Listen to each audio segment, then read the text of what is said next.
Let's watch this. This will Some be much people are better. born with comedy in them. They get here with the right voice, face, and anything else that counts as an X factor in comedy. none of This that. doesn't mean that those people don't work hard to be famous, but it means that they find their footing easily. One such person is Michael Steen II, aka Young Poppy. Now, Poppy's story is an interesting one because while he steadily rose to stardom, he much more quickly fumbled his success and lives to tell the regret. He very much feels like a real-life example of John Wooden's quote, "Ability may get you to the top, but it takes character to keep you there." So who was Poppy? What did he do to ruin his life? And where is he now? Let's take a dive into all of this. Hey guys, welcome back to another video. I do want to let you guys know that I have an album coming out. It is a 7-track album, and the album movie will premiere here on this channel. It's called Stop Loving Me, in case you guys are wondering, and it's it's a rock album.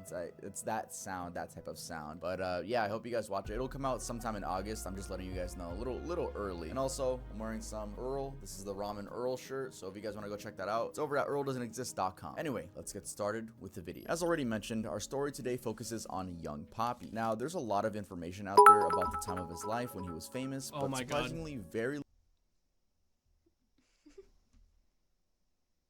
All right, I bought these bits just so I could do the bottom voice sound. So here, have these. What? What? Oh, Spike, you're so real, man. I love you so much. Thank you for the bread king. little exists in terms I'm gonna of his give you a childhood. forehead Other than kiss. the fact that he was born on March 25th, 1994 in San Diego, California, went to Chula Vista High School, and has 2 siblings, a younger and older sister. There's not really much else. Even the sisters' names remained unpublished, and the details of his parents are equally vague or non-existent. He did, however, post a picture on his Instagram account during his 29th birthday in 2022, which shows him and his siblings when they were young, definitely before their teen years. On that same Instagram account, there's also this post and this post of his mother. One of the post captions indicates that she was 52 back in 2018. That's pretty much it in terms of childhood and his family, at least that we could find on the internet. Also, it's a bit interesting that there's no photo of his dad anywhere on his social media, even in this family photo, which seems to be from Poppy's birthday celebration. However, even with this little information about his family, it's easy to tell he has a close relationship with his mother and sisters. This is clear in how he appreciates them in several of his social media posts. For example, this post with the caption, "Please help me wish a happy birthday to my beautiful mom. I love you." Also, the fact that his mother and his sister are currently running his Instagram account, more on that later. Although, could they actually just be We're watching the Viner who ruined his life. appreciating themselves via his account? I mean, think about it. If you were left in charge of your famous Big Brother's Instagram account, would you not be posting birthday wishes for yourself? Anyway, I guess we might not know for now. Let's just assume they're a normal, happy family. And also, somewhere along the way, Poppy worked for FedEx as a package handler and for Pizza My Heart. As we move on to look at how he rose to fame, you first have to know that he was a very ambitious person. Hey guys, I just want to give a quick thank you to our sponsor, Temu. Temu is an percentage things really well. I should learn that. Headphones and I use from the swinging, since a lot of my own exclusive awesome and person who quote seemed back to the video.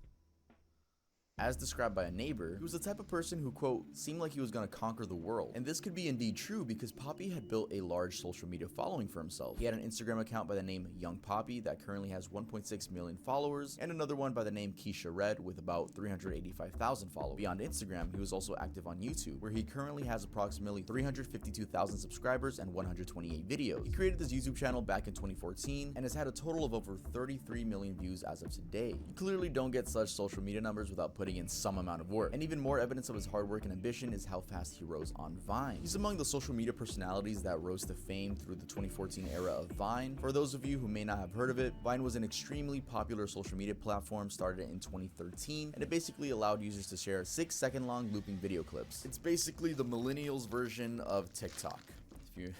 As a new thing, it gained a lot of traction and was at around 200 million users at its peak. It eventually shut down for failing to generate any money. Anyway, back to Poppy. He became famous particularly by playing a character he invented, Keisha Red, and doing funny videos with witty voicings. He had gotten started on Vine on May 13th, 2013, and grew to a following of more than 2.9 million by the time the app shut down. During the peak, he even managed to join Vine's 1 billion loop club, essentially a cohort of influencers that had gotten over 1 billion loops in total from their content on the platform. Of course, when Vine shut down, he was smart enough to transition to other platforms with his follower base. As a result, his Instagram caught on pretty well. He kept the videos going. And to give you an idea of what he was doing, here's a clip of one of his skits with over 200,000 views on Instagram. And here's another one with drinking over the Red Bull Juneberry, tell baby. that the dude had a natural comic flair, and that's why he seemed to effortlessly build a loyal fan base. Poppy also made some music and began working on a mixtape as early as 2014. In the music, he blended his comedy skills, and this quickly found him an audience. Perhaps the same group of people that found his skits funny. Among his popular songs is If You Want a Burger, which got about 7 million views on YouTube, and is actually still used as a TikTok audio to this day. Going by the comments on the video, the song is still a favorite to many 6 years after its release. He made other tracks, with the first ones being published on iTunes back in 2014. Up to this point, Poppy seems to have been doing fine and holding a promising career ahead of him in social media influence. However, things took a nasty turn. According to his neighbor, Poppy seemed to be a chaotic person, as there would be frequent commotions at his place. The neighbor said, "I would be woken up at 2, 3 in the morning, 4:30. She implied that Poppy would be arguing with his girlfriend and causing commotion loud enough to wake up other people, specifically in that apartment complex. At the time, it's believed that the girlfriend in question was Raquel Ramsharon. Anyway, while this seems to be a rough lifestyle, it's not what got Poppy on the wrong side of the law. Rather, it was because he was a drug dealer, and even worse, had caused someone's death. The victim, identified in court documents only using the initials MP, was a 33-year-old woman. She died from using pills laced with fentanyl that had been supplied by Poppy. She actually died the same day, July 9th, 2018. It's likely that she had overdosed. Now let's pause here and let that information sink in. But on the other hand, he was dealing life-threatening drugs in his neighborhood in San Diego. According to court documents and investigators, the San Diego Police Department received a call to the victim's home in Ramona on July 10th after she had been found dead. The woman's boyfriend told the investigators that she had smoked heroin and M30 oxycodone pills, and it turns out that those pills were laced with fentanyl. Since the task force had been established with the goal of wreaking havoc on cartels and street distributors, they went ahead and started investigating further. The first place they looked was the dead woman's phone, and in there they found text conversations between her and a guy named Young P. The messages indicated that the woman and Young P had organized to meet up at the woman's workplace with the intentions of her buying oxycodone pills from him. Armed with the name Young P, the investigators went on to look even deeper. They went on social media to research and try to figure out who Young P's real identity was. They came across multiple accounts on different sites under the names Young Poppy, aka Young P, and Keisha Red. They quickly tied the facts together, and everything indicated that both profiles were character personalities portrayed by the same person. This was a clear advancement in their investigation. Next, they landed on a LinkedIn page for Young Poppy, which led them to determine his actual name as Michael Steen, a then 20-year-old who had grown up in Chula Vista but living in San Jose, California. The profile, which seems to have been written when Poppy was age 20, goes on to say,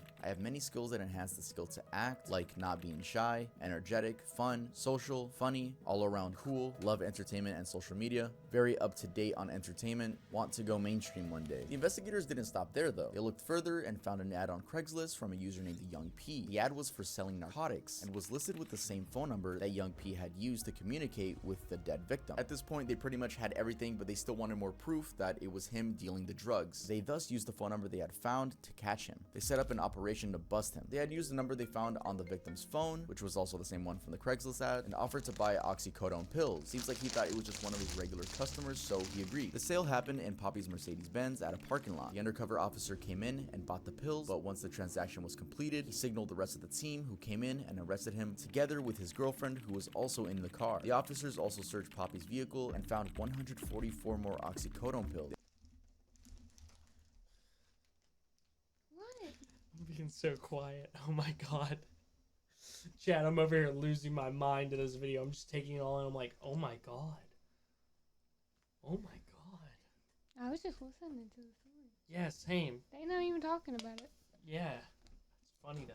They also found marijuana, scale, and $8,300 in cash. Clearly doing well for being a drug dealer. What? The court records on the investigation pointed out that he had sold 25 pills, the same ones laced with fentanyl, for $650 to the undercover drug agent. The investigations had run from July, when the woman died, to December, when Poppy got arrested. Naturally, when you get arrested for such an offense, you get thrown in jail and wait for your trial. An interesting turn here is that as he sat in jail, his family swooped in and took over his social media. Not in a bad way though. In what way then? Well, although he was arrested back in 2018, Poppy's main Instagram account has remained active all along thanks to his mother and his older sister. Some of the posts on there have been made as recently as a few days ago, and the posting has been consistent ever since the arrest. It seems they didn't just want him to fall off. And where do his mom and sister get the content to post? Well, they recycled the hundreds of clips that the comedian had already put out since 2013 when he was on Vine. It's really a lot of content, and I don't think they're gonna run out anytime soon. Also, they integrate some fresh messaging in some of the posts. An example is this one here. It's a post promoting awareness against fentanyl, the sort of post you'd see on a charity organization organization's social media page, and this is a good time to tell you guys what his mom and sister's goal is when it comes to running his social media. From that example post, you can see that it partly reads, "My story of addiction to pills and the impact that fentanyl can have is being used by my team at WWM Impact to help save kids," and it links back to an Instagram called WWM Impact. When you visit that page, it's obvious that it's run for a good cause. The full name of the movement is Walk With Me Impact, and it appears to be meant to help the youth avoid getting into the toxic path of drug abuse. By using Poppy's main account to highlight the issue, it feels like his mom and sister are trying to redeem his image and communicate his change of heart regarding drug dealing and engaging in narcotic activities. This is probably why the caption reads "My team" to suggest that they're working under him. This is actually confirmed by Poppy himself in this audio clip. He made this while in prison and was posted on the page about 10 weeks ago. The caption on the post reads, "This time in prison has truly been a life-changing experience. I wish I could go back in time and fix the great harm I've caused while battling my addiction. Since I can't, please y'all listen to me and don't fall into the trap of addiction and infliction like me." Since I've been through so much in these past years dealing with coming and being in prison,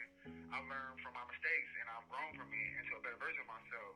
And I feel like God set me down to learn about things differently in my life, preparing me for a bigger plan. And I love who I've become. If I hadn't went through all of this, will I still be this better version of me? I mean, only God knows. So, you know, so to say, would I go back and change anything?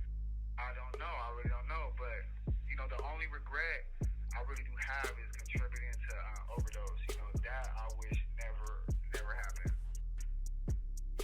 In the clip, he doubles down on this and says that in the time he has spent in prison, he's learned from his mistakes and is becoming a better version of himself. He adds that he feels that God sent him down that path to make him learn and also prepare him for a bigger plan. He then admits that his biggest regret is contributing to overdose, and he wishes that it never happened. It actually seems like his heart is in the right place, because other than that audio clip you just heard, he has another one pinned on his account. And of course, this means it carries more weight, because that's the whole point of pinning something on your Instagram. So what does the second clip say? Well, it's basically him talking about the dangerous nature of fentanyl. In the audio clip, which we can assume was recorded from jail too, he goes on to call fentanyl the most dangerous drug out there right now, and argues that it's responsible for a lot of ills, including homelessness and deaths. He then says that the drug is, quote, so addictive, not only to users, but also dealers. Why dealers? Because they are making so much money off the sales. He then admits that he was actually addicted to fentanyl as a dealer, and that he could only predict that what would come from it was a tragedy. He urges what we can imagine are other drug dealers to not be selfish and instead care for vulnerable users. Overall, it seems there is an upside to keeping his account going, because he actually is pushing a positive message, and the account isn't just dead. Even though I know his family and people running the account want him free, which eventually will happen. Like Young it's Thug. Nice to know. I think this is the Pushing only time positivity. we've seen the account that isn't inactive, I guess. Well, it's not inactive. The account be pushing for a good cause. This comment shows a follower expressing hope that Poppy's movement would help reduce his sentence. Going back to his arrest, there was of course great evidence against him, and thus Poppy pleaded guilty to conspiracy to distribute fentanyl. On August 5th, 2020, U.S. District Court Judge Gonzalo Curiel sentenced him to 12 years in federal prison. Poppy was age 25 at the time. It seems law enforcement, during the time of his arrest, was zeroing in on drug dealers as a way to stop drug overdoses and deaths, and thus made Poppy an example to others. A U.S. attorney, Robert Brewer, did for instance say, "This case should put dealers on notice that every time we have an overdose death, we are going to come looking for you because many lives are at stake." He also added, "If you are selling fentanyl, beware. As today's sentence reflects, you will be held fully accountable for the death and destruction you selfishly caused." Also, the investigations were clearly part of a large operation, Judge, I pinky as Brewer promise also mentioned their fight against cartels client and is street pushing distributors, the positivity, promise not of pursuing a Percocets. death sentence to those caught. It is thus no wonder that an assistant attorney in the case, David Finn, had sought a 15-year sentence for Poppy. Yes, they were trying to get him locked up for 15 years. However, Poppy's lawyer, Brian White, had argued that he should get no more than 10 years because he was a promising online sensation with 4 million followers. He literally tried to use Poppy's online clout to squash his chances of a harsh sentence. I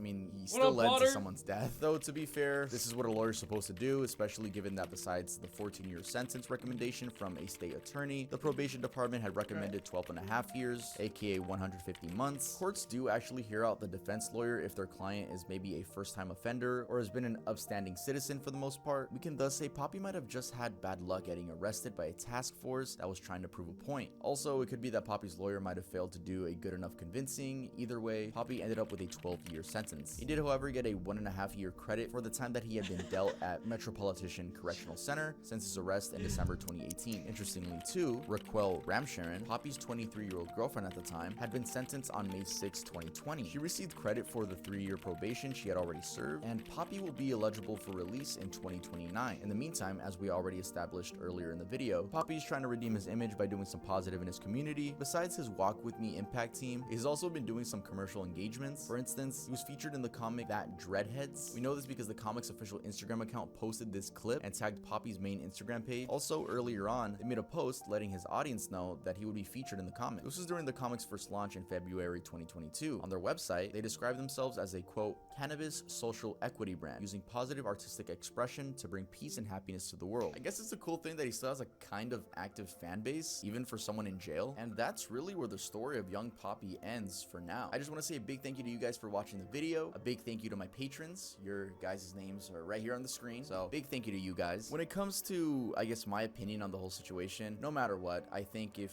you're a dealer and you lead to someone's death, you're a shitty person and you're gonna have to live with that for the rest of your life. Whether I think you should get life in prison or not, I don't really know. I don't think too hard about that, but I guess we'll see when he gets out how he thinks, and hopefully he doesn't go back to that lifestyle. But at the very least, his family is pushing a positive message. Well, him and his family are pushing that positive message, so that's a good thing no matter what. That's really it for this video. Make sure to go subscribe to my second channel where you can see some clips from my live streams, and I live stream on kick.com. In case you guys want to go pay me a visit, maybe I'm streaming when this video comes out, I have no idea. Oh yeah, shop at earldoesn'texist.com too. Get yourself some nice clothes. That's really it.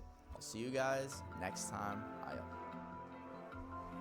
Chat, I am so fucking sleepy right now. I'm so insanely sleepy. You gonna keep streaming?